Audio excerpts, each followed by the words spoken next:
Marxist communist கட்சியில் 3 முறை எம்எல்ஏவாக இருந்த பாலபாரதி, டெல்லி பாபு ஆகியோருக்கு போட்டியிட வாய்ப்பு மறுக்கப்பட்டிருப்பது சமூக வலைதளத்தில் பெரும் விவாதத்தை எழுப்பியிருக்கிறது.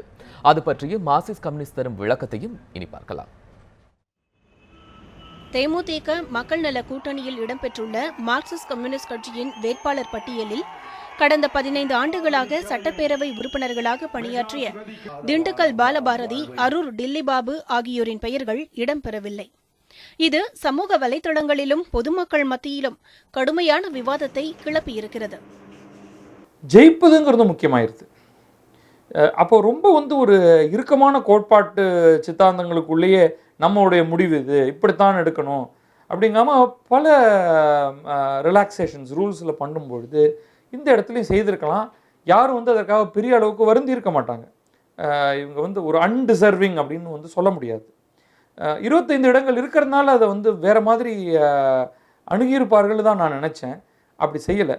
ஆனால் இப்போ பாலபாரதி இன்னொரு இடத்துல ஏதோ ஒரு பேட்டிகளில் சொல்லும் பொழுது இதை மாற்றுவதற்கான ஒரு முயற்சியை நாங்கள் மீண்டும் உள்கட்சி கூடி பேசும் பொழுது இதை முன்வைக்கிறதாக அவங்க சொல்லியிருக்காங்க. மேற்கு வங்கம், திரிபுரா, கேரளா உள்ளிட்ட மாநிலங்களில் மார்க்சிஸ்ட் கம்யூனிஸ்ட் கட்சியைச் சேர்ந்த தலைவர்கள் பலமுறை தேர்தலில் போட்டியிட்டு பதவி வகித்து வருகின்றனர். ஆனால் தமிழகத்தில் பாலபாரதிக்கு வாய்ப்பு மறுக்கப்பட்டதற்கு விதியை காரணம் காண்பிப்பது இரட்டை நிலைப்பாடுதான் என்கின்றார் வழக்கறிஞர் பார்வேந்தன்.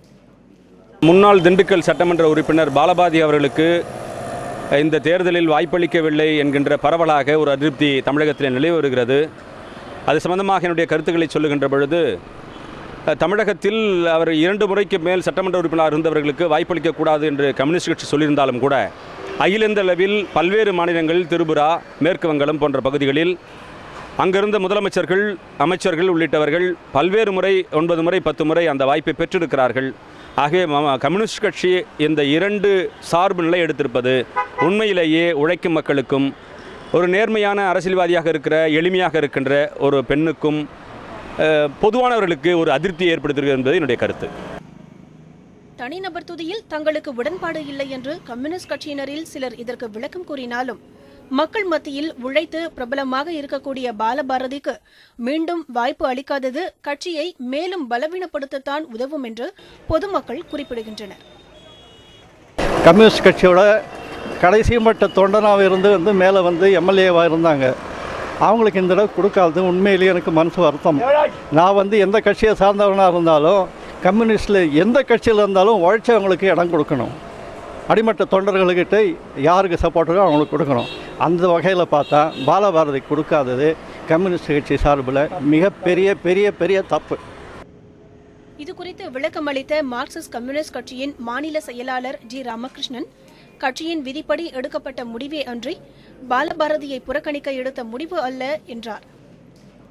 இத்தகைய முடிவை மாநில குழு மேற்கொள்கிற போது அந்த கூட்டத்தில் மாநில குழு உறுப்பினராக பணியாற்றக்கூடிய பாலபாரதி அவர்களும் கலந்து கொண்டு எடுக்கப்பட்ட முடிவுதான் 2 முறைக்கு மேல் பணியாற்றிய சட்டமன்ற உறுப்பினர் விடுவிக்க வேண்டும் என்ற முடிவு எடுக்கின்ற போது பாலபாரதி அவர்களும் மாநில குழு கூட்டத்தில் கலந்து கொண்டார். அது ஏகமனதான முடிவு. ஏதோ பாலபாரதிக்காக மட்டுமல்ல, டெல்லி பாபுக்கு மட்டுமல்ல, கட்சியில் தொடர்ச்சியாக நீண்ட காலமாக இத்தகைய முடிவு என்பது கட்சி மேற்கொண்டிருக்கிறது. அவருக்கு மட்டுமல்ல, பலருக்கும் இந்த முடிவு என்பது பொருந்தும். பாலபாரதி அவர்களோ டெல்லி பாபு அவர்களோ தொடர்ந்து கட்சி பணி ஆற்றுவார்கள்.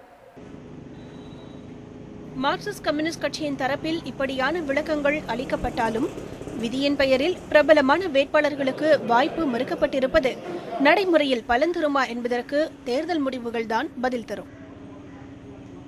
திரிபுரா, மேற்கு வங்கம், கேரளா உள்ளிட்ட மாநிலங்களை சேர்ந்த மார்க்சிஸ்ட் கம்யூனிஸ்ட் கட்சியினர் பலமுறை தேர்தலில் நின்று பதவி வகித்து வரும் நிலையில் தமிழகத்தில் மட்டும் இரட்டை நிலை கடைபிடிக்கப்படுவதாக பொதுமக்கள் கருத்து தெரிவித்துள்ளனர்.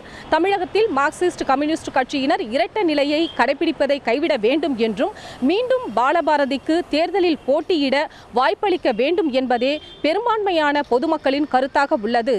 ஒளிப்பதிவாளர் சூர்யாவுடன் சாந்தி, நியூஸ் 7 தமிழ், சென்னை.